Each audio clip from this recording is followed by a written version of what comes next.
오늘 우리에게 주신 하나님의 말씀은 로마서 8장 28절 말씀입니다.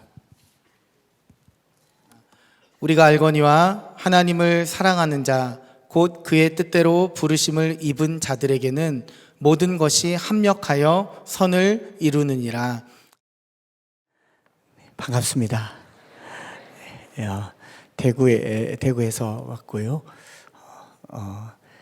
오늘 아둘람 기도회라는 이 큰 기도회 자리에 가정이란 주제로 하나님 말씀을 전하게 되었는데, 롬파리팔이라고 하는 제목은 제가 대구에서 몇몇 교회의 설교 제목으로 롬파리팔이라고 썼더니 모르시는 분들이 많더라고요.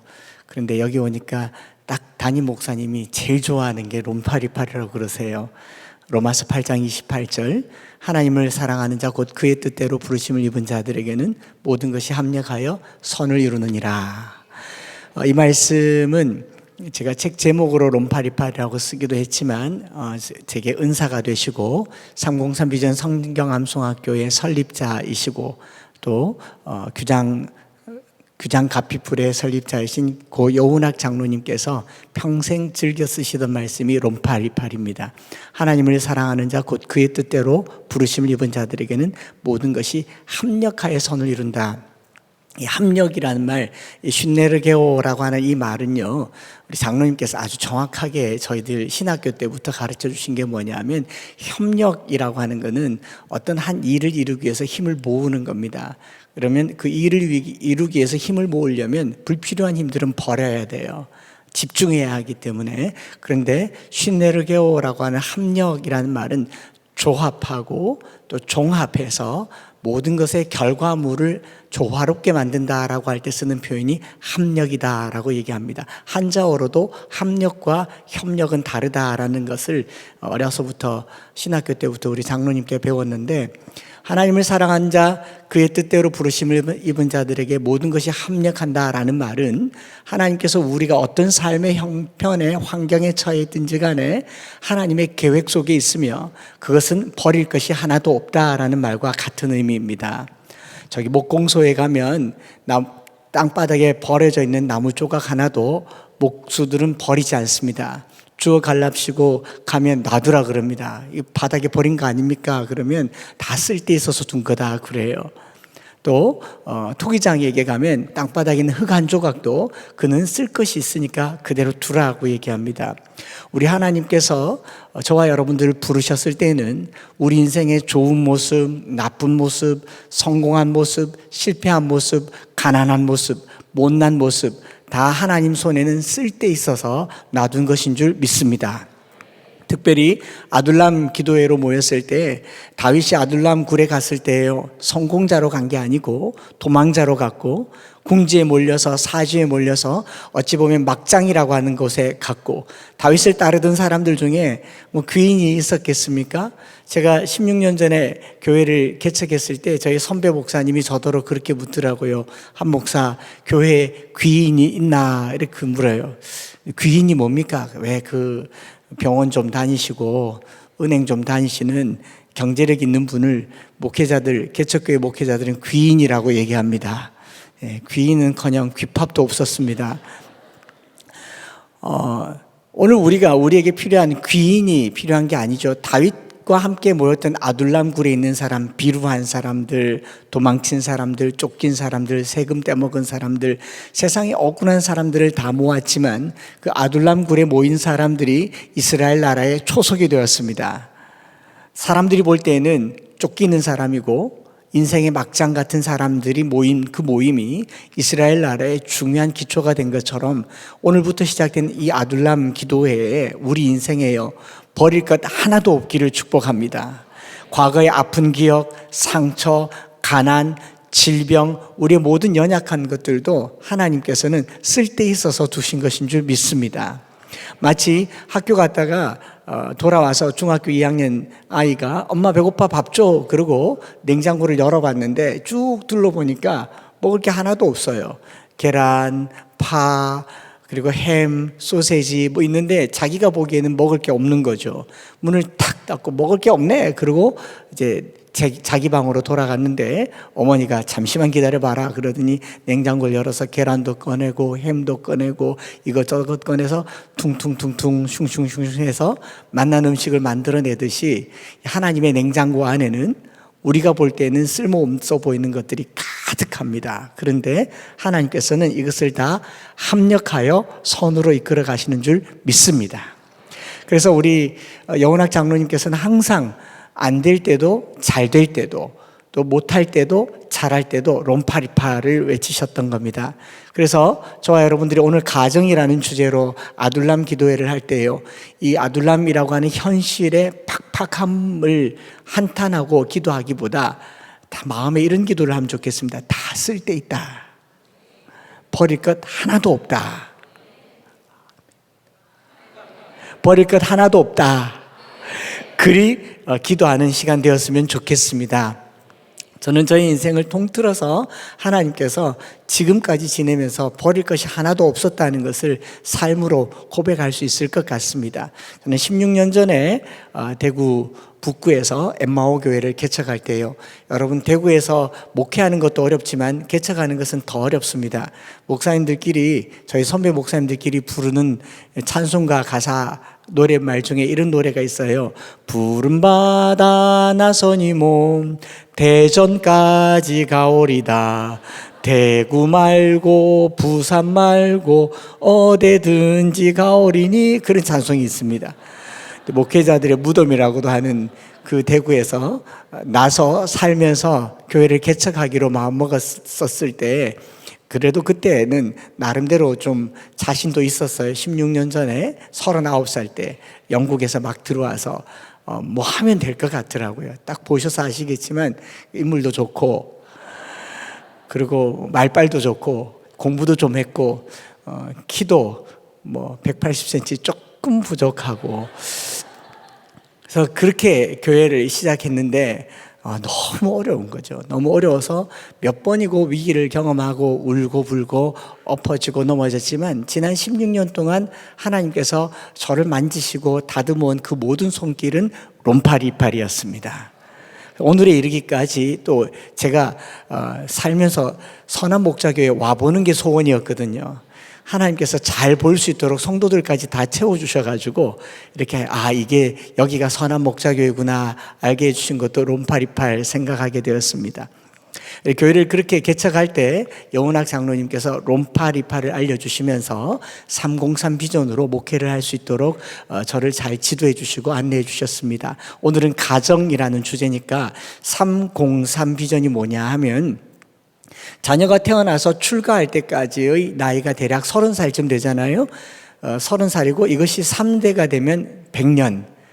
그래서 앞으로 100년 후를 준비하기 위해서 자녀가 내 품에 있을 때 30년 동안을 가정에서 가정예배를 성실하게 드리면서 그 아이들을 3대에 이르도록 가정예배하는 운동을 하라라고 해서 교회를 부흥시켜라가 아니라 가정예배를 잘 드려라는 것이 303 비전인데, 그러면 어떻게 가정예배를 드리면 됩니까?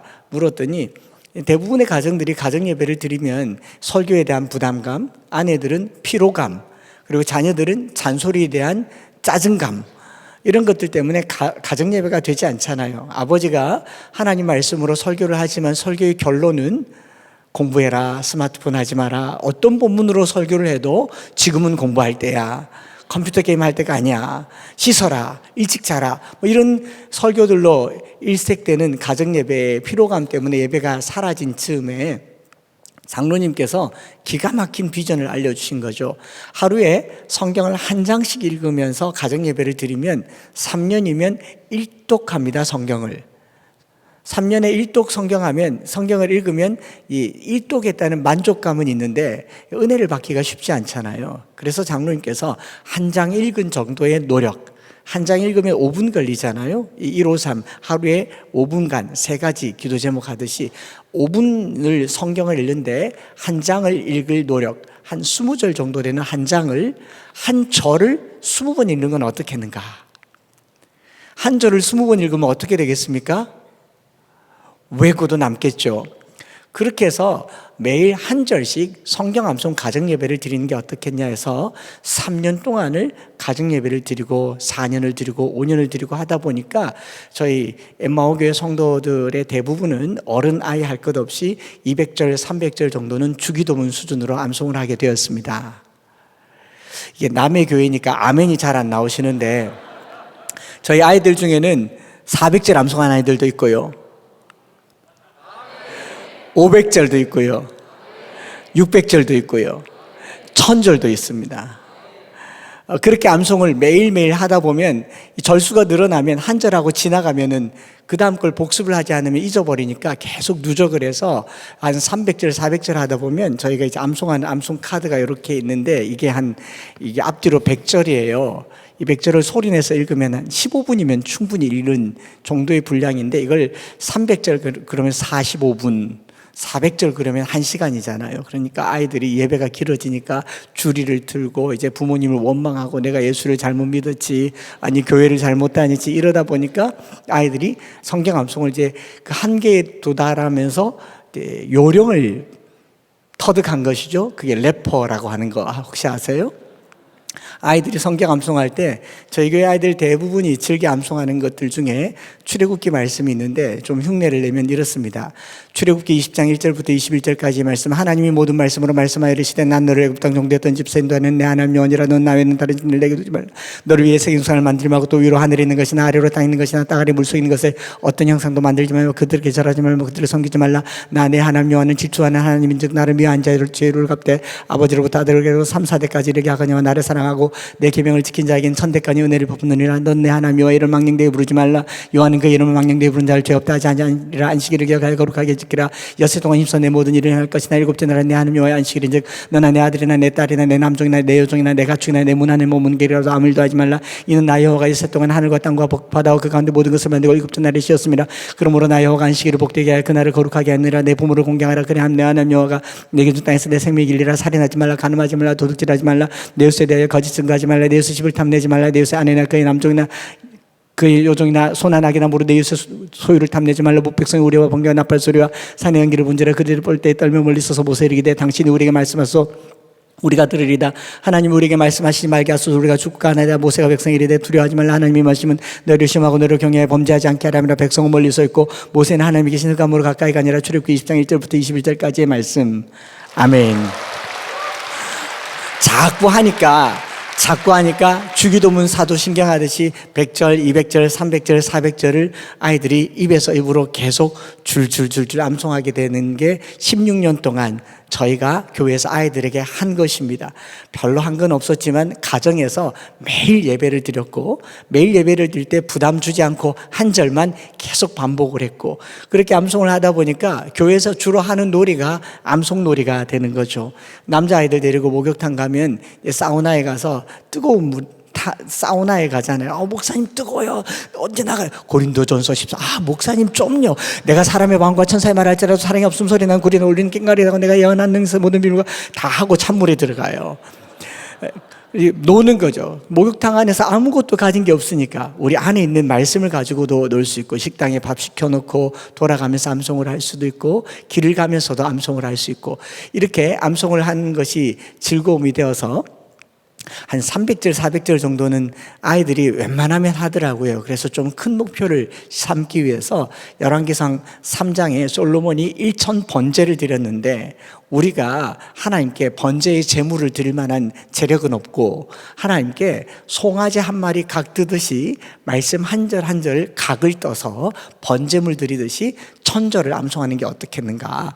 그래서 1000절 암송을 도전을 주고 교회가 개척교회임에도 불구하고 1000절 암송하는 아이들에게 영국 왕복 항공권을 끊어주기 시작했습니다. 그래서 1차, 2차, 3차, 4차까지 1차에는 7명, 2차에는 9명, 3차에는 18, 4차에 18 그리고 내년 1월 달에 45명이 합창단과 함께 영국에 가서 이제 말씀을 암송하고 또 길거리에서 찬양하고 교회에서 찬양하는 여행을 기획할 수 있게 되었다라는 것을, 이 작은 교회, 개척교회가 16년간 해온 일이 그 일이었고, 하나님께서는 그것을 통해서 가는 곳마다 우리 자녀들에게 말씀을 심어주고 가정에서 예배가 회복되는 것을 알게 하신, 은혜가 있게 하신 줄 믿습니다. 또 그것을 하면서 저희 마음에 크게 은혜가 되었던 몇 가지 이 간증들이 있는데, 제일 첫 번째로 영국 갔을 때 초등학교 6학년 2명, 초등학교 5학년 1명이 영국을 가서 매일 100절씩 성경을 암송하고, 요한 웨슬레, 조지 위필드, 그리고 조지 뮬러, 그리고 여러 신앙의 유적지들을 다니면서 이제 성경 암송하고 여행을 했는데, 제가 공부했던 트린티 신학교의 구약학 교수님이 저희를 초대해서 식사를 하게 됐어요. 식사하면서 기습 질문을 하는 거예요. 예, 너희들 진짜 천절 암송했냐? 네, 했어요. 제일 좋아하는 거 한번 해봐. 밥 먹다가 물었으니까 뭘 할까 자기들끼리 의논을 하더니 3명이서 입을 열어서 암송을 하는데, 마태복음 1장을 암송하는 겁니다. 아브라함과 다윗의 자손 예수 그리스도의 세계라 게보라. 아브라함 이삭을 낳고 이삭은 야곱을 낳고 야곱은 그 형제를 낳고 유다는 베레스와 헤스를 낳고 베레스는 헤스를 낳고 헤스는 남을 낳고 남 아미나답을 낳고 아미나답은 나손을 낳고 나손은 살몬을 낳고 쭉쭉 암송하는 거죠. 여러분, 마태복음 1장 좋아해 본 적 있으세요? 읽기도 부담스러운데, 그래서 교수님이 물었어요. 천절 중에 요한복음 3장 16절도 아니고 갈라디아서 2장 20절도 아니고 왜 마태복음 1장이 좋냐 물었더니, 6학년인데 제가 한 번도 저희가 가르쳐 준 적이 없는 기상천외한 대답을 하더라고요. 마태복음 1장을 암송하고 있으면요, 목사님, 구약 성경이 살아 들어오는 것 같아요. 마태복음 1장이 그 아브라함이, 창세기가 말하는 그 아브라함이라는 것을, 사무엘서에 나온 다윗이 마태복음 1장이 그 다윗이라는 것을, 마태복음 1장은 구약 성경 39권이라는 것을 한 장의 계보로 아이들이 고백하는 것을 보고, 그때 그 교수님과 제가 무릎을 치고 눈물을 글썽이면서 모든 성경은 하나님의 감동으로 된 것으로 교훈과 책망과 바르게 함과 의로 교육하기에 유익하니 하나님의 사람으로 온전하게 하며 모든 선한 일을 행하게 하려 함이라. 할렐루야. 우리가 자녀들에게 성경을 가르쳐주고 심어줄 때는 설명하려고 합니다. 내가 원하는 것을 심어주려고 합니다. 때로는 아이들이 모를까봐 쉬운 성경, 그림 성경, 아장아장 성경, 무슨 애니메이션 성경으로 이해를 시켜주려고 하지만, 성경은 기록될 때 글자 자체로부터 하나님의 감동이 있었고 성령의 감동으로 기록된 하나님 말씀이라는 것을 믿습니다. 그래서 요한복음 1장에 태초에 말씀이 계시니라. 이 말씀이 하나님과 함께 계셨으니 이 말씀은 곧 하나님이시니라. 그가 태초에 하나님과 함께 계셨고 만물이 그로 말미암아 지은 바 되었으니 그가 없이는 된 것이 없느니라. 그 안에 생명이 있었으니 이 생명은 사람들의 빛이라. 우리가 하나님의 말씀을 대할 때 이것은 이해하고 설명하고 해석해야 될 말씀이 아니라 이 말씀이 하나님이라는 것을 그때 깨닫게 되었습니다. 그래서 이 말씀을 아이들에게 심어주는 것이 우리 부모님이 자녀들에게 해야 될 가정의 사명이라는 것을 깨닫게 되었습니다. 그래서 성경 히브리서 4장이 뭐라고 얘기합니까? 하나님의 말씀은 살아있고 활력 있어 좌우의 날선 어떤 것보다 예리하여 영과 혼과 관절과 골수를 찔러 쪼개기까지 하며 그 앞에서 드러나지 않을 것이 없다고 말씀하지 아니하였습니까? 성경 말씀을 그냥 심어만 줘도 되겠구나. 사도 바울은 고린도서에 말하기를 나는 심었고 아볼로는 물을 주었거니와 자라게 하시는 이는 하나님이시니라.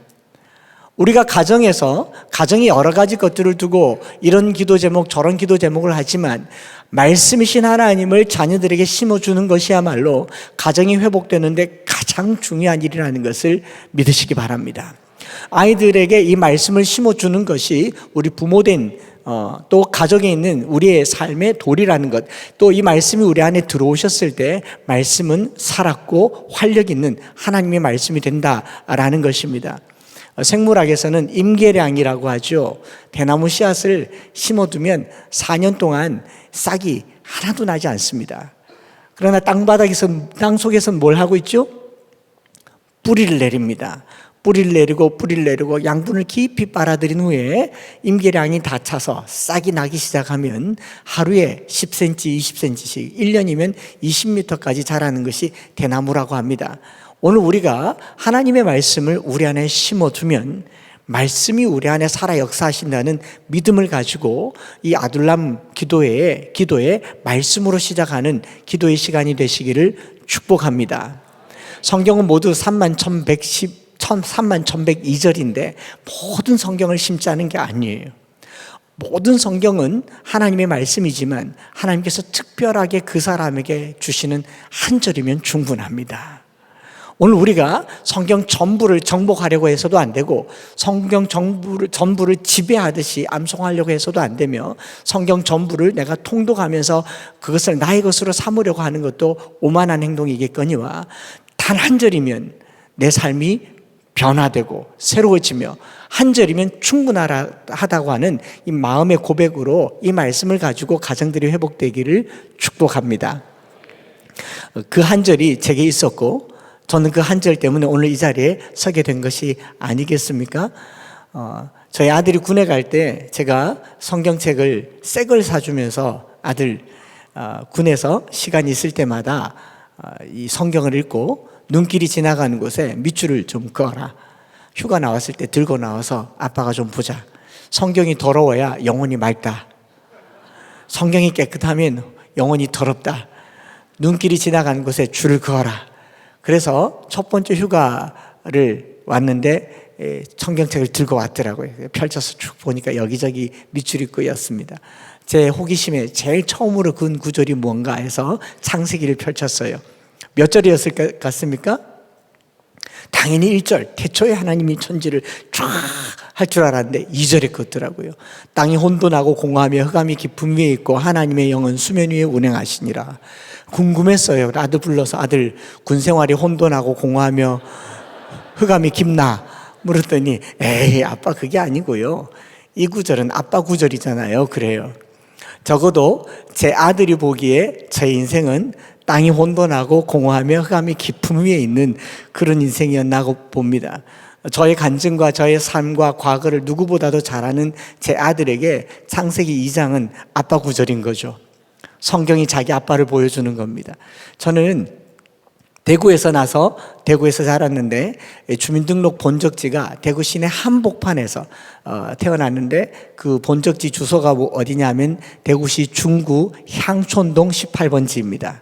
향촌동을 이곳 사람들은 모르겠지만 대구에 양대 조직폭력배의 주둔지가 있는데 동성로파가 있고 향촌동파가 있어요. 저는 거기 18번지에서 태어났고 제가 어릴 적에 제가 만난 동네 아저씨들은 이름은 잘 모르겠고 별명은 알아요. 바위, 도끼, 스베끼리, 망치, 사시미 우리 동네 아저씨들이었습니다. 여름에 옷을 벗으면 옷이 또 있어요. 용도 있고 호랑이도 있고 1987년도에 노태우 정권 때에 범죄와의 전쟁 선포하고 동네 아저씨들이 TV에 나오더라고. 밑에 자막 쫙 깔아가지고 오랏줄 묶여서 향촌동파 조직폭력배 행동대원 일대 검거 우리 동네 아저씨들이 TV에 나오더라고요. 저희 뒷집은 초원의 집이라고 청소년 디스코장이었는데 거기 자고 아침에 일어나서 학교 가려고 하는데 중학교 2학년 때 불이 나서 10수명의 청소년들이 화재에 사망하고 실려 나가는 것을 눈으로 보았고 그때 대한민국의 청소년 보호법이 이제 발효된 그 첫 해가 된 겁니다. 거기서 보고 배우고 듣고 제 아들이 본 제 인생은 땅이 혼돈하고 공허하며 흑암이 깊음 위에 있는 게 틀리진 않은 것 같아요. 거기서 낳고 거기서 자랐습니다. 그런데 그것도 부족해서 저희 어머님이 저를 낳고 얼마 되지 않아서 배가 아파서 병원에 갔더니 이 자궁에 혹이 있는데 암이라고 합니다. 조금 더 큰 병원에 가봤는데 54년 전에 수술할 기술도 없고 그냥 이렇게 살다가 죽어야 되는 그런 상황이었는데 마침 방사선 치료라고 하는 것이 실험 단계에서 시술 단계로 도입되면서 한번 해보자고 그러셨대요. 요즘 같으면 1차, 2차, 3차, 4차, 5차 이렇게 해서 여러 차례 나누어서 암세포를 줄여서 축출하거나 수술하는데 그냥 한꺼번에 10여 번을 내리쬐가지고 암세포만 탄 게 아니라 왼쪽에 허벅지, 대퇴부, 엉덩이 싹 다 타버린 겁니다. 새까맣게 탄 이 엉덩이와 허벅지를 이끌고 평생을 아프다 하시면서 동산병원에 누워 계셨습니다. 초등학교 5학년 때까지. 저의 유년 시절은 향촌동과 동산병원이 전부였습니다. 거기를 오고 가면서 배울 만한 것들은 별로 없었어요. 5학년 때 병원비가 더 이상 가정에서 감당할 만하지 않을 때 병원에서 쫓겨났고, 저희 어머님은 그 병원에서 3층에서 뛰어내리네, 못 사네, 날 죽여라 뭐 그러면서 난동 부렸던 기억도 생생하고, 그랬더니 병원에서 이런 처방전 하나를 주면서 그 동산 약국에 가서 약을 타는데 진통제인 거죠. 유리병에 조그만하게 담긴 진통제 몰핀인데, 그걸 사다가 집에 가져가서 이렇게 톡톡 부러뜨려서 양은 냄비에 유리 주사기 끓여서 혈관 주사 한 대 맞으면 한 서너 시간 자고 일어나면 또 아프다 하고, 그러면 저는 이제 약국 가서 주사약을 구해다 주는 게 제가 할 수 있는 유일한 심부름이었습니다. 그렇게 1년여를 주사를 맞으시다가 초등학교 6학년 때 저희 어머님은 몰핀 중독에 의한 쇼크사, 진통제를 너무 많이 맞으시다가 한 사나흘을 잠만 주무시면서 저희 어머님은 돌아가셨습니다. 근데 우리 향촌동 아저씨들이 저희 어머니더러 마약 중독으로 죽었다 이런 말을 해요. 자기들이 쓰는 표현이죠. 몰핀 중독이니까. 그런 말을 들으면서 자랐던 저의 유년 시절이었습니다. 그리고 어머님 돌아가신 지 한 달 만에 저희 아버지가 이 향촌동에서 살기가 너무 무섭고 동네가 험악하니까 마침 이 국가에서 환관사업, 개간사업이라고 해서 강 하구에 바닷물이 들어오는 지역에 이 개펄의 바닷물을 막아서 논농사 짓는 농사지를 확장해서 농사꾼 모집한다는 소식을 듣고 저희 아버님께서 대구에서 전라남도 저기 무안군, 몽탄면, 영산강 제일 끝자락에 농사 짓겠다고 가셔서 20년 동안 나타나지 않으셨습니다. 제 아버님이 저희 삼남매를 그 향촌동에 그냥 두시고 가셨어요. 농사가 하루 이틀에 지어지는 게 아니지 않습니까? 그리고 제 위로 6살 많은 형님은 공부를 그 당시에 조금 잘해서 서울에 학력고사 수능을 쳤는데 한양대 공과대를 입학하니까 서울에 오게 되니까 서울에 좀 부잣집에서 영화 기생충에 있는 것처럼 동생들 과외시켜달라고 입주 과외하게 해달라고 해서 서울로 대학을 갔고, 누님도 19살 20살 되어서 고등학교 졸업하고 서울로 취업하면서 결혼해버렸고, 저는 거기 향촌동에서 중1, 2, 3, 고1, 2, 3을 살아야 했습니다. 먼저 떠난 어머니, 저를 외면한 누님, 형님, 아버지를 생각하면서 나를 버린 세상 불이나 질러버려 그러고 우리 향촌동 아저씨들, 바위, 도끼, 스매끼리 아저씨들 손잡았더라면 저는 아마 오늘 지존파나 막가파가 돼가지고 이 세상 불이나 질러버리는 그런 대서특필할 인물이 되었을 수도 있는 그런 환경에서 나고 살고 자랐습니다. 제 아들이 보기에 자기 아빠는 땅이 혼돈하고 공허하며 흑암의 깊음 가운데 있는 거죠. 오늘 우리가 아둘람 기도회라고 모였을 때 우리의 삶이 결코 넉넉하고 편안하지만은 않을 겁니다. 나름의 기도의 제목과 혼돈과 공허함과 흑암이 자리 잡고 있을 때 그걸로 끝나서는 안 될 겁니다. 그 위에 하나님의 영이 운행하셨어요. 오늘 이 밤에 하나님의 영이 우리의 삶에 운행하시기를 축복합니다. 다윗이 같은 아둘람 굴은 굴 그 자체로는 아무것도 아니고 어두움이며 칙칙함이며 비루한 사람들의 모임이지만 하나님의 영이 운행하셨을 때 거기는 이스라엘 국가의 초석이 되는 줄 믿습니다. 오늘 이 자리가 하나님의 영이 운행하는 곳 되기를 원합니다. 제 인생에도 그런 곳에 하나님의 영이 운행하셨죠. 향촌동 18번지에 초등학교 4학년 때 제 인생에 놀라운 역사가 일어났습니다. 제 친구가 저희 집 앞을 지나가면서 자전거 타고 지나가면서 막 지나가면서 큰 소리로 한마디 외쳤어요. 빛이 있으라 라고는 안 했고요. 하나님이 하신 말씀이고, 친구가 지나가면서 이렇게 말합니다. 장수야, 교회 52번 가면 필통 준다. 그러고 자전거 타고 지나가요. 그래서 제가 밥 먹다가 그 소리 듣고 필통 받으려고 수저 집어 던지고 슬리퍼 신고 러닝 차림에 그 자전거를 열심히 쫓아가서 간 곳이 대구 서성로 교회였습니다. 그리고 52번, 52번을 열심히 교회를 다녔습니다. 열심히 교회를 다녔고 52번을 다 채우고 나서 필통을 받았는데, 받고 나서 알게 된 사실이 52번이 1년 개근상이더라고요. 52주. 그 1년을 곧박 교회 다니는 동안 저희 모교회 권사님이 제게 던져주신 성경 말씀 한 절이 오늘 저를 이곳에 있게 한 겁니다. 초등학교 5학년 됐을 때 초봄, 겨울 지나고 막 봄 되려고 할 때 이 마룻바닥 같은 교육관에서 성경책을 펼치고 김미자 권사님께서 성경을 읽어주시는데 마태복음 6장을 쭉 펼쳐서 주기도문을 가르쳐 주시면서 뒷부분으로 넘어가면서 그 구절들, 공중의 새를 보아라. 심지도 않고 거두지도 않고 창고에 모아들이지도 아니하되 너희 하늘 아버지께서 기르시나니. 제게 손가락질 딱 하면서 창수 너는 이것들보다 귀하지 아니하냐.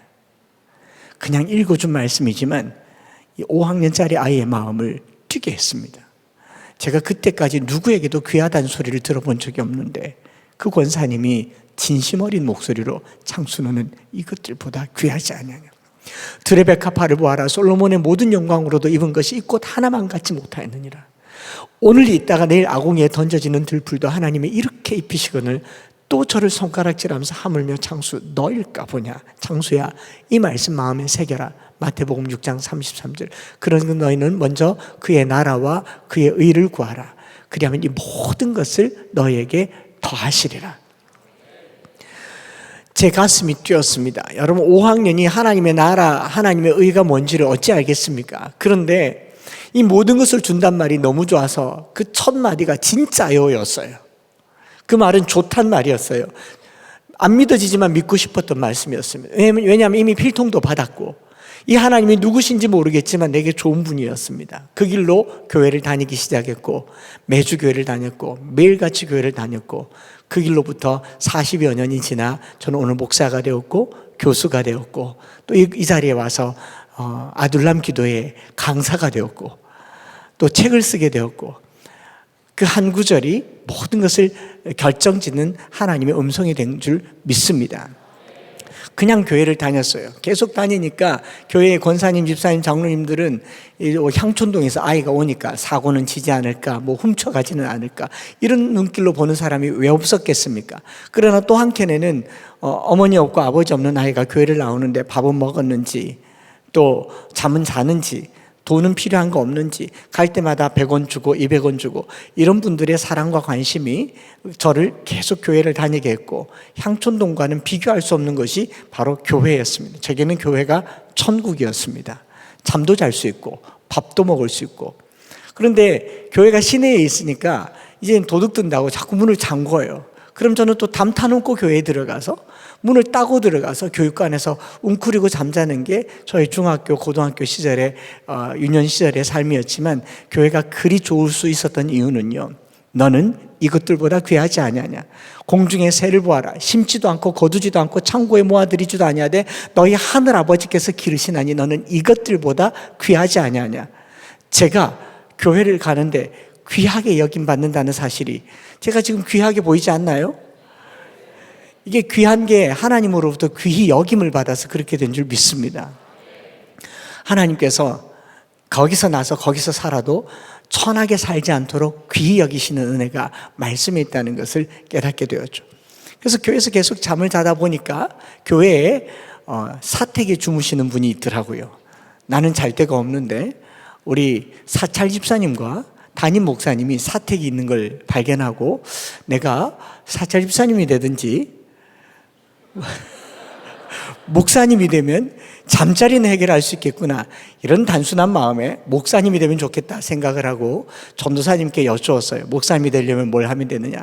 그랬더니 전도사님이 외국어 공부를 해라, 탁구를 좀 쳐라, 구기 종목을 해야 코이노니아를 할 수 있다, 노래를 배워라, 기도하란 말을 안 가르쳐 주시고 그래서 또 전도사님 시켜주는 대로 중학교 3학년 내도록 탁구장에서 탁구를 치고 목사가 되려고 노래를 잘해야 된다고 해서 고등학교에 3년 내도록 합창단에서 중창단에서 노래를 배우고 외국어를 하나 공부를 해야 한다 하니 신학교를 가라고 가르쳐주지 않고 외국어를 공부하라고 하니 이제 중국어를 공부하게 되었는데 공부가 또 목표가 분명하니까 공부가 잘 되더라고요. 고등학교 3학년 때까지 새벽에 수능 시험 치는 날까지 새벽에 일어나서 신문을 돌리고 학교에 가서 시험을 쳤을 정도로 가난하게 살았지만 목표가 정해지니까 대학 가는 게 그리 어렵지 않았습니다. 그래서 대구에서 국립대학이라고 하는 경북대학교에 중어중문학과에 입학을 하게 되니까 우리 권사님들이 아이고 우리 창수가 경북대학교를 갔단다 그러면서 우리 경상도 말로 꼬장주라는 게 있어요. 꼬장주가 뭐냐면 바지 안에 있는 속주머니. 예, 그 할머님들 바지가 이렇게 풍성한데 거기 안에 속주머니를 꼬장주라고 하는데 거기서 용돈을 꺼내어 가지고 저를 대학 4년 동안 등록금을 다 대어 주셨습니다. 모든 것을 더해 주셨어요. 저는 교회를 다니면 다닐수록 하나님께서 채워주셨습니다. 그래서 신학대학원을 갔습니다. 신학대학원을 가니까 또 전도사님이라고 교회에서 전액 장학금을 또 다 내어주셨습니다. 목사가 되고 열심히 목회를 했습니다. 부목사가 되었는데 부목사임에도 불구하고 교회에서 전액 장학금으로 영국 유학을 보내주셨습니다. 그리고 2006년도에 한국에 돌아와서 북구에서 엠마오 교회를 개척하게 되었는데 저희 엠마오 교회에 이렇게 개척을 딱 하는 그날 모교의 권사님들 70, 80 되신 권사님들 오셔서 특송하시면서 저를 품에 꼭 안아주시면서 한 목사 고맙다, 잘 자라줘서 고맙고 목사가 되어줘서 고맙고 이렇게 어여시 개척을 해줘서 고맙다. 그 축복 가운데 시작된 교회가 엠마오 교회고 지금도 저는 저희 모교회 서성로 교회에서 늘 한 목사는 우리가 키웠다, 우리 아들이다 라고 얘기하면서 저를 귀히 여겨주셔서 이렇게 귀한 얼굴이 되었죠. 그렇게 목회를 하면서 모교회인 서성로 교회에 가서 설교를 한다 치면 저희 장로님은 꼭 저를 소개하실 때 이렇게 소개합니다. 한창수 목사님은 학벌이 좋습니다. 나쁘다고 생각 안 해봤어요. 그런데 그 다음 말이 저를 오열하게 만들었습니다. 우리 한창수 목사님은 대한예수교장로회 대구 서성로교회 주일학교 출신입니다. 제가 어디서도 배울 수 없는 하나님의 말씀을 교회에서 배웠고 누구도 가르쳐주지 않는 하나님이 말씀이란 사실을 이 교회에서 배웠고 어느 대학에서도 어느 해외 유수한 대학에서도 가르쳐주지 않는 하나님을 이 교회에서 배웠으니 이 교회가 내게는 하버드보다 옥스포드보다 케임브리지보다 훨씬 위대한 대학이라는 것을 그때 깨닫게 되었습니다. 우리 선한목자교회 여러분 가정에서 말씀을 심어주면요 거기가 세계에서 최고 좋은 교육기관이 될 줄 믿습니다. 우리 어머니들이 부모님들이 자녀들을 데리고 이 학교 맡기고 저 학교 맡기고 해외에 보내고 어디 보내고 하는 그보다 훨씬 더 위대한 것은요 살아계신 하나님의 말씀, 세상을 말씀으로 창조하신 그 하나님의 말씀을 가르치는 부모님들이야말로 가장 위대한 스승이며 그 말씀을 가르치는 교회야말로 가장 위대한 학벌이며 그런 교회가 세상이 우뚝 서고 아둘람에서 나라를 세우고 나라를 일으키는 역사가 시작되는 줄 믿습니다. 오늘 저와 여러분들이 이곳에서 아둘람 기도회로 모일 때요 이 비루한 사람들이 모여서 삶의 처절하고 비참한 지경에서 하나님의 말씀을 붙들 때에 이 말씀은 이 민족의 초석이 될 줄 믿습니다. 이 말씀이 저와 여러분들로 하여금 통일 대한민국을 만들 것이고 선교 한국을 만들 것이며 세계 선교의 초석이 될 줄 믿습니다. 그것은 나의 환경에서 시작된 것이 아니라 내가 붙드는 하나님의 말씀으로 말미암는다라는 것을 믿으시기 바랍니다.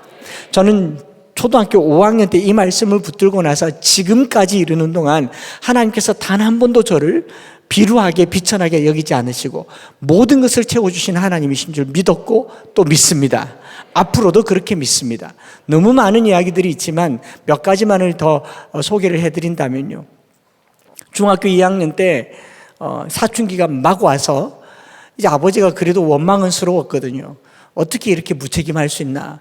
그래서 아버지를 한번 만나보겠다고 중학교 2학년짜리 아이가 용돈을 모아서 학교에서 신문을 돌렸으니까 그 돈을 모아가지고 대구에서 전라남도로 가는데 여러분 서울에서는 어디든 다 갈 수 있지만 대구에서 전라남도는 88고속도로도 없기 때문에 대구에서 대전 가는 완행열차를 타고 대전에서 회덕 가는 완행열차를 타고 회덕에서 새벽 2시에 광주 가는 비두기호 완행열차를 타고 광주에서 새벽 6시, 7시에 송정리에서 목포 가는 완행열차를 타고 저기 목포 가까이 가면 아버지에게 도착할 수 있는데 17시간이 걸립니다.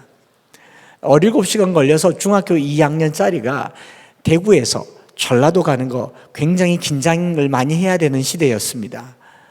경상도 사투리가 한마디라도 나오면 차를 못 탈 수도 있어요. 그때는 그랬단 말이죠. 그런 위험을 무릅쓰고 중학교 2학년이 아버지를 만나겠다고 갔는데 아버지가 비싼 돈 들여서 왜 왔냐, 뭐 한다고 여기 왔냐 야단을 쳐서 제가 그때 등 돌리면서 정말 당신은 아버지로 자격 없다, 내가 다시는 오지 않겠다, 아버지라고 부르지도 않겠다, 모진 마음을 가지고 대구로 돌아와서 그해 겨울 수련회를 갔는데 강사 목사님께서 또 하나님의 말씀을 툭 던지는 거예요. 사도행전 16장 31절 말씀, 주 예수를 믿으라, 그리하면 너와 내 집이 구원을 얻으리라. 중학교 2학년짜리 마음에 내가 예수를 잘 믿는 게 우리 아버지, 우리 가족이 구원 얻는 길이구나, 우리 가정이 회복되는 길이구나. 그래서 중학교 2학년짜리가 뭐 예수 잘 믿는다고 하는 게 뭔지를 모르니까 교회를 이렇게 매의 눈으로 살펴봤어요. 예수 잘 믿을 만한 분들은 대부분 권사님들이시더라고요. 권사님들이 남들보다 더 열심히 하는 게 기도와 새벽 기도인 것을 보고 중학교 2학년인데 그때부터 새벽 기도를 가기 시작했습니다. 수련회 끝나자마자 새벽 기도를 갔더니 교회가요 난리가 나서 아이고 창수가 새벽 기도를 왔네 막 쓰다듬어 주셨어. 납작하잖아요. 그때부터 지금까지 새벽 기도를 꾸준히 다녀서 하나님께서 저를 새벽 기도로 훈련을 시켜주시더니 목사가 된 쯤에 30살쯤에 저희 아버님께서 20년 만에 나타나셨는데 대장암 말기로 나타나신 겁니다. 오늘 내일 하시는데 제가 아버지를 병원에 가서 위중한 아버지를 쳐다보면서 누님 형님도 서울에서 내려오셨고 의사 선생님도 있는 자리에서 용기를 냈습니다. 아버지 이대로 돌아가시면 우리 다시 못 만납니다. 오늘이라도 예수님 영접하시면 우리 천국 가서 다시 만날 수 있습니다. 예수님 믿지 않겠습니까? 믿겠대요. 지금 호흡이 급한데, 한 호흡이 급한데 예수님을 믿겠다니 저는 마음이 더 급해졌습니다. 아버지 빨리 따라하세요. 주 예수님, 주 예수님, 나는 주님을 믿고 싶습니다. 나는 주님을 믿고 싶습니다. 십자가에서 죽으시고 내 죄를 용서하시니 감사합니다. 지금 나는 내 마음의 문을 열고 예수님을 나의 구주, 나의 하나님으로 영접합니다. 내 안에 들어오셔서 나를 하나님의 기뻐하는 사람으로 만들어 주옵소서. 예수님의 이름으로 기도드립니다. 아멘 하고 숨 끊어주셨어요. 그 놀라운 일을 목격한 누님께서, 형님께서 그 장례 치르는 사흘 동안 장례식장에서 비로소 대화가 시작되었습니다. 창수 그동안 뭐 하고 지냈나? 너 중학교, 고등학교 시절은 어떻게 지냈나? 각자 자기 삶에 바빴고 저 나름대로의 삶을 살아야 했던 누님, 형님이 동생을 돌볼 겨를도 없었지만 그제서야 물으셨고 그 장례 치를 때 제가 오늘 나누었던 이런 간증들을 차근차근 꺼내었고요.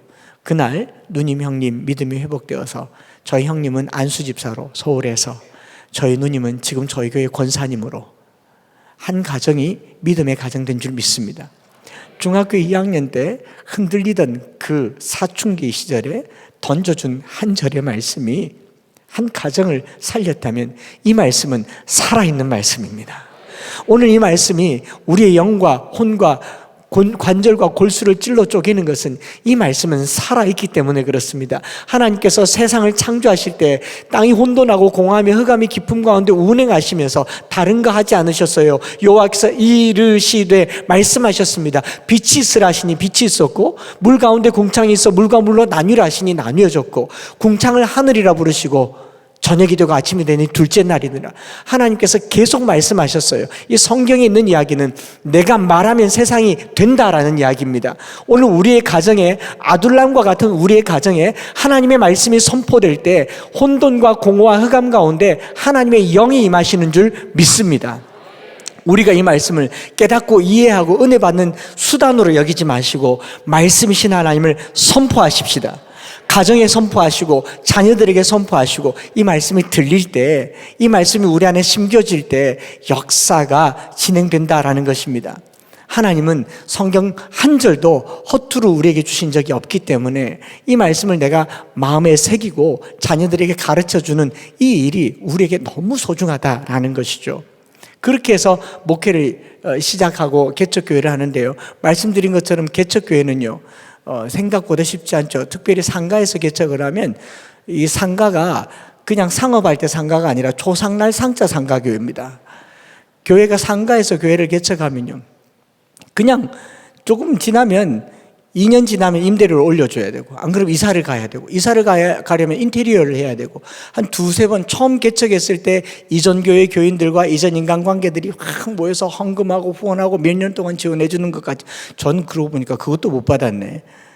어쨌든 그렇게 지원해 주는 것 같지만 2년 지나고 임대료 올리고 이사 두어 번 가면요, 모든 자본금은 고갈되고 성도들은 모이지 않고 교회는 고사당하는 게 개척교회입니다. 한 4년쯤 되었을 때 교회 목회를 하면서 이제 한계가 온 거죠. 제일 먼저 한계가 온 것은 제 안에 사랑 없음에 대한 한계가 오는 겁니다. 성경을 암송하는데 저희 암송 구절 제일 처음이 고린도전서 13장인데, 사랑이 없으면 내가 아무것도 아니오. 사랑이 없으면 내게 아무 유익이 없느니라. 사랑은 오래 참고 사랑은 온유하며 시기하지 아니하며 사랑은 자랑하지 않으며 교만하지 않으며 무리 행하지 않으며 15가지 항목을 18번 18주 동안 설교하는데, 내 안에 사랑 없음을 발견하고 결국 나는 사랑을 설교하는데 성도들이 미운 겁니다. 섭섭하고 야속하고 어쩌면 저럴 수가 있을까, 이런 마음에 사랑 없는 제 자신을 발견하니 목회를 할 수 없는 지경에 이르렀고, 또 한 4년 목회를 하니 임대료를 올려줘야 되니까 이제 교회를 더 지속할 수 없는 지경에 이르렀고, 저는 그쯤에 강단에서 사랑장 설교를 하면서 교회를 그만뒀었습니다. 사표를 내고 다음 목사님을 구하면 좋겠다. 그리고 기도원에 올라가서 사랑 없는 제 자신, 고린도전서 13장을 붙들고 울며 불며 기도할 때 하나님께서 내가 할 수 없는 사랑, 하늘이 할 수 있는 사랑을 은사로 부어주신 줄 믿습니다. 그 사랑이 내게 들어오고 다시 강단에 섰는데, 지난주에 그 성도들 똑같은 성도인데, 지난주에는 그렇게 섭섭하고 미울 것 같았던 성도들이 이번 주에는 너무 사랑스럽고 고맙고, 앉아있는 것이 고맙고, 주머니에서 돈을 100만 원씩 주어서 교회 출석하는 성도들에게 주고 싶은, 제가 우리나라 S그룹의 아들이면 이 교회에 오시는 모든 분들에게 매주 100만 원씩 드리겠습니다. 그런 마음이 들 정도로 성도들이 귀한 거예요. 사랑이 회복되는 그날, 딱 4년째 저희 교회 모든 시스템이 변화되기 시작한 겁니다. 어떤 일이 있었는가 하면 4년 동안 교회에서 경제적으로도 어렵고 사례도 넉넉하게 거의 받지 못했던 즈음에 저희 교회가 말씀 암송하고 있는 영상이 CTS에서 방영되어서 TV에 나가던 그날, 김천대학교 총장님이 채널 돌리다가 저희 교회, 저 조그만한 교회가 아이들에게 성경 가르치는 걸 보고 저 한창수 목사님 우리 학교 와서 종강 예배 설교 한번 시키면 어떻겠나 해서 2011년 11월 말에 김천대학교 종강 예배 설교를 하였습니다. 설교를 하고 강단에서 내려가는데 총장님 바로 올라오셔서, 제가 김천대학교를 그날 처음 갔고 총장님도 처음 만났어요. 그날 총장님이 저를 뭐라고 얘기하냐면, 한창수 목사님은 제 동생입니다.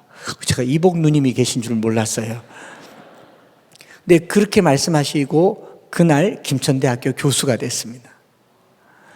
그 해에 김천대학교 신학대학원을 만들어서 구약을 가르치도록 외국인 유학생들뿐만 아니라 많은 목회자들을 양성하도록 김천대학교 신학대학원의 교수가 되어서 12년 동안 김천대학교에 강의하도록 저를 살게 해주시더라고요. 이게 제가 한 번도 경험해보지 않은 일들이 일어나고 있는 것을 느끼게 되었죠. 바로 그로부터 4개월 지난 날 교회가 이제 이사를 가야 되는데 이제 임대할 곳을 알아봐야 되잖아요. 저희 교회 7살 난 아이가 시편 8편을 암송하면서 여호와 우리 주여, 주의 이름이 온 땅에 어찌 그리 아름다운지요, 주의 영광이 하늘을 덮었나이다. 주의 대적으로 말미암아 어린아이들과 젖먹이들의 입으로 권능을 세우시며 이는 원수들과 보복자들을 잠잠하게 하려 하심이니이다. 이 아이가 다윗이 물맷돌로 골리앗을 넘어뜨렸던 것처럼 하나님의 말씀 한 절이면 세상을 이긴다라고 제가 설교한 것을 기억해서, 하나님 어린아이와 젖먹이들의 입으로 권능을 세우신다면서요, 그러면서 연습장에다가 크레파스로 3층짜리 건물을 하나 그려와서 목사님 하나님께 기도했어요. 우리 이사 안 가게, 목사님 책도 많은데 이사 안 가게 건물 하나 달라고 기도했어요. 그러면서 7살짜리 아이가 그 그림 일기를 가져온 겁니다. 너무 눈물이 나서 그날 그 위에 손을 얹고 기도해서 이거 우리 교회 설계에 도면하겠습니다. 그해 4월에 하나님께서 저희 교회 성도들의 헌금도 아니고 정말 하나님의 방법으로 168평 땅을 주셨습니다. 그냥 그 그림 그리고 2주 후에 그 땅을 받았는데, 이거는 말씀을 드리고 마치면 좋을 것 같아서요. 그 땅 주인이 영남주류 술을 유통하는 사장님인데, 그 땅을 사서 카바레를 하려고, 술집을 차리려고 설계를 했는데, 설계를 하는 동안 강 건너편에 어린이집이 설립이 된 겁니다. 상대적 정화구역이 돼서 건축 허가가 나질 않는 거예요. 8억 9천 땅을 값 중에 6억의 대출금을 가지고 땅을 샀는데 6억에 대한 이자를 계속 내고 있었고, 행정소송을 1,700만 원 주고 했는데 패소를 해서 완전 애물단지가 된 땅인데, 제가 지나가면서 이런 땅 한 조각만 있으면 얼마나 좋을까, 그 소리를 듣고 찾아오셨어요. 뭐 하는 사람입니까? 목사입니다. 뭐 하고 싶습니까? 교회 하고 싶습니다. 이 땅 사세요 그래요. 얼마입니까 했더니 8억 9천이래요. 8,900만 원도 없습니다. 목사님, 우리가 은행에 6억 대출금이 있는데 그거 넘겨받으면 주겠습니다 그래요. 무슨 말 하십니까? 거짓말 하지 마세요. 내일 도장 가지고 와보라 그래서 칠곡농협학정점에 도장 들고 오라 그래서 갔죠. 돈이 없으니까, 어차피 전 돈이 없으니까 도장 찍어주는 건 문제가 되지 않겠다 싶어서 갔는데, 뭐 지점장, 공인중개사, 법무사, 땅 주인이 와서 저를 기다리고 있더라고요. 6억 대출금을 제 명의로 가지고 오고 계약금 하나도 안 주고 그날 땅을 가지고 왔습니다. 2억 9천은 6개월 후에 주면 된대요. 어쨌든 땅이 생겼지 않습니까? 너무 기뻐서 룰루랄라 하고 왔는데, 일주일 만에 저희 교회 바로 앞에 홈플러스가 주차장을 증축하는데 주차장이 부족하니까 인근에 빈 공터를 써야 된다고 우리 땅을 400만 원 줄 테니까 빌려달래요. 제가 땅 사서 잔금도 안 치르고 땅을 빌려준 사람입니다. 400만 원 받고. 그래서 그 400만 원으로 이자를 내고 6개월 만에 2억 9천을 막 긁어서 2012년도에 그 땅을 사니 너무 좋잖아요. 아이들과 함께 가정 예배 드리면서 여기 있는 시편 말씀은 시편 1편, 23편, 100편, 150편, 19편 계속 암송하면서 새벽마다 아이들과 함께 그 땅을 밟으며 기도하고, 이제 천막이라도 치면 좋겠다 이런 마음으로 그 아이들과 함께 그 땅을 밟는 어떤 중에 이제 소고기집 유통하는 유명한 사장님이 이 땅을 자기가 살려고 했는데 한 발 놓쳤다고, 이걸로 뭐 하시렵니까? 그래서 교회 하려고 합니다. 그러면 목사님은 3층을 지어서 아래층을 세를 달래요. 아니요, 우린 지금 잔금도 겨우 치렀고 천막 치고 예배 드리려고 합니다 했더니, 그러지 말고 우리가 전세를 얻을 테니 우리 돈으로 건물을 지으래요. 건물도 안 짓는데 무슨 전세를 얻느냐. 그 얼마를 주려냐 물었더니 전세 4억에 월세 150을 주겠대요. 무슨 말씀이냐 했는데, 그날 계약서를 쓰고 전세 4억에 월세 150만 원 계약서를 쓰고 계약금으로 6천만 원을 제 통장에 바로 넣어주더라고요. 제가 태어나서 그렇게 큰 돈을 처음 받아봤어요. 사람이 할 수 있는 일 아니지 않습니까? 그런데 그 4억을 매달 현금으로 줘서 저희가 현금으로 3층 300평 건물을 지어서 3층에 저희가 목회를 하게 되는데, 그 건축하고 있는 중에 아래층 소고기집 사장이 전화 와서, 목사님 아래층은 그냥 골조만 두고 아무것도 하지 마세요. 어차피 우리가 다 새로 해야 됩니다. 공사비 한 푼이라도 아끼십시오. 그래서 저희는 3층 건물 중에 3층만 지었습니다. 다 짓고 나니까 아래층 식당 사장이 와서 인테리어 아웃테리어를 자기가 다 해서 식당을 지금도 하고 있는 건물을 보면서요, 제가 하나님께서 지금까지 저를 인도하시고 이끄시는 과정에서 제가 노력하고 애쓰고 힘써서 한 것보다 하나님이 하신 것이 훨씬 더 많았습니다. 우리가 아둘람이라고 하는 이 기도회를 하면서요, 우리가 할 수 있는 것이 아무것도 없음에 감사하시기 바랍니다. 땅이 혼돈하고 공허하고 흑암이 깊음에 감사하시기 바랍니다.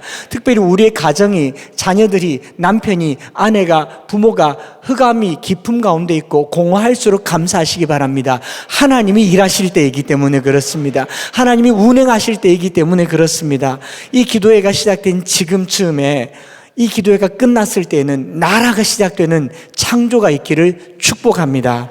그래서 이 말씀을 붙들고요, 우리 부모님들은 자녀들의 귓전에 말씀을 선포하시고 창조의 역사가 나타나도록, 그가 없이는 된 것이 없으니 우리는 하나님을, 이 아둘람이라고 하는 굴에 하나님을 모셔드리는 기도로 이 시간들을 보내어 간다면 가정이 회복되고 다음 세대가 회복되고 재정이 회복되고 교육이 회복되는 역사가 나타날 줄 믿습니다.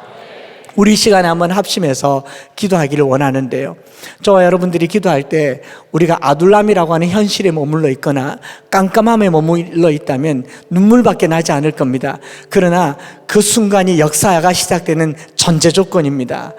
저는 하나님께서 하나님이 저를 보시기에 이렇게 생각하셨을 것 같아요. 저거 내가 쓰기 딱 좋다. 가진 게 없어도 저렇게 없냐. 제가 결혼할 때 저희 처갓집에서 제게 한 말이 그 말이에요. 창수는 없어도 너무 없다. 그렇게 반대를 하더라고요. 제가 그래서 속으로 믿었습니다. 그러니 하나님이 일하시지. 없으니 하나님이 일하시죠. 약하니 하나님이 일하시죠. 그것이 약할 때 강함을 주시는 하나님의 능력이 되는 줄 믿습니다. 아둘람 기도의 가장 큰 능력은요, 나의 무능함입니다.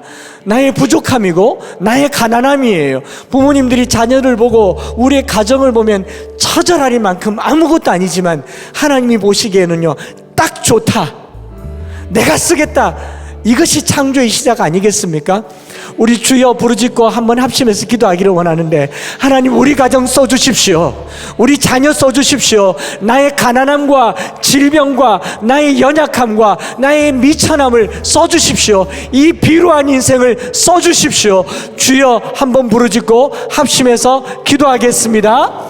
주여! 살아계신 아버지 하나님, 오늘 우리의 연약함과 비천함과 필요함 속에 땅이 혼돈하고 공허하며 감히 깊은 가운데 있을 때에 하나님의 영이 수면 위에 운행하고 우리 가운데 놀랍게 역사하여 주시기를, 오늘 우리 가운데 임하여 주시기를, 아둘람의 하나님의 나라가 세워지기를 간절히 소망합니다. 거룩히 살아가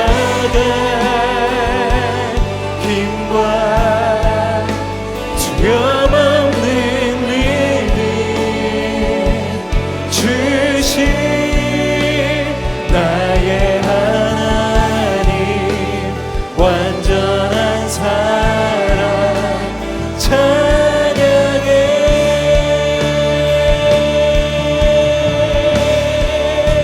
주님의 나라와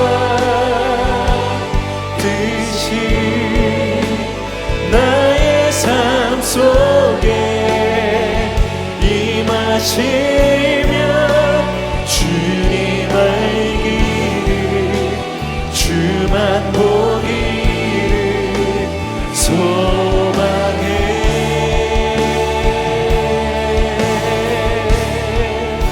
거룩히 살아가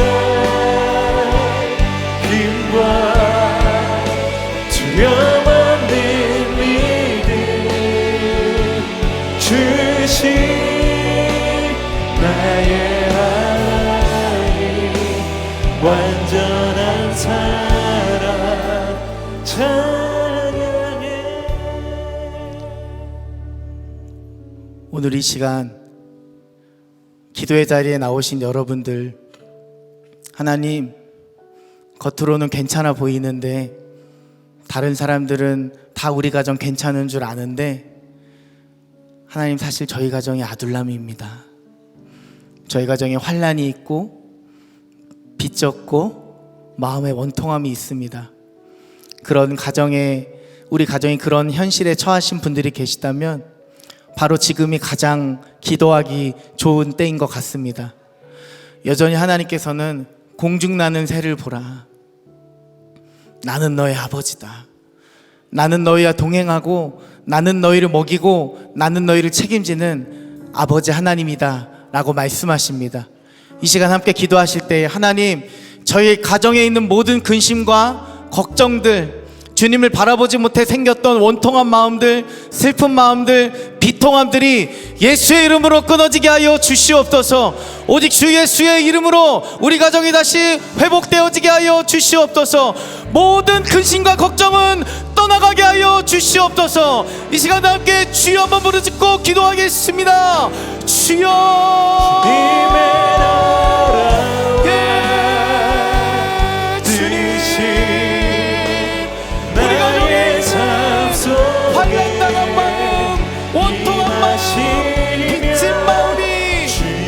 예수 그리스도의 이름으로 회복되어지게 하여 주시옵소서.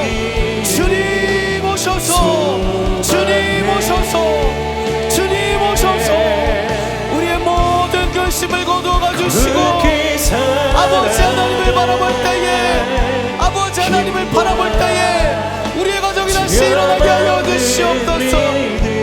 모든 근심과 걱정 내가 예수의 이름으로 명하노니 끊어질지어다, 끊어질지어다. 우리 안에 있는 모든 걱정들이, 우리 안에 있는 모든 두려움들이 주 예수의 이름으로 떠나가게 하여 주시옵소서. 주 예수님 오셔서, 오셔서 우리의 마음 가운데 오셔서 우리의 가정 가운데 주님의 그 놀라운 은혜를 허락하여 주시옵소서. 주님의 일하심을 보게 하여 주시옵소서. 하나님의 아버지의 회복을 허락하여 주시옵소서. 공중나는 새를 보라, 공중나는 새를 보라, 공중나는 새를 보라, 공중나는 새를 보라.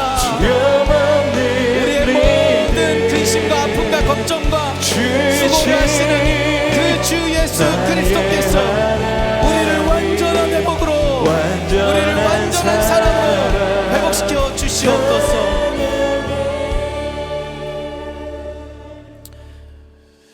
이어서 기도하실 때에는 안수받기 원하시는 분들은 앞으로 나오셔서 안수 받으실 수 있고, 또 강단으로 나와 기도하실 분들은 기도하실 수도 있겠습니다. 함께 기도하실 때에 히브리서 4장 12절을 붙들고 기도하기 원합니다. 하나님의 말씀은 살아있고 활력이 있어 좌우의 날선 어떤 검보다도 예리하여 혼과 영과 민 관절과 골수를 찔러 쪼개기까지 하며 또 마음의 생각과 뜻을 판단하나니. 아멘입니다.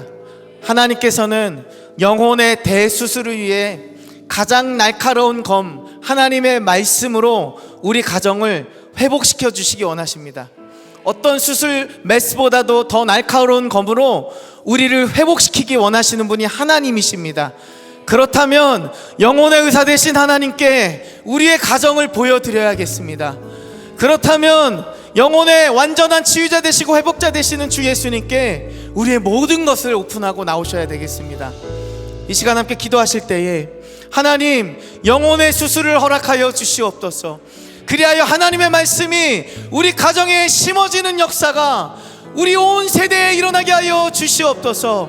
다 함께 주여 한번 부르짖고 간절한 마음으로 기도하시겠습니다. 주여, 주님만이 필요해. 주님 오셔서, 주님 오셔서 살아있는 말씀, 어떤 것보다도 예리하여 살아있고 좌우의 날선 검이 있는 그 하나님의 말씀으로, 그 하나님의 말씀으로 우리를 회복시켜 주시옵소서. 주 나의 모든 것 우리를 완전한 회복으로 일으켜 주시옵소서. 우리의 가정에 회복이 필요한 영역마다 하나님의 날선 검으로, 어떤 것보다도 예리한 그 하나님의 말씀으로 영혼의 대수술을 허락하시고 우리 가정의 모든 것 깊게 오픈하고 우리 가정의 모든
성령으로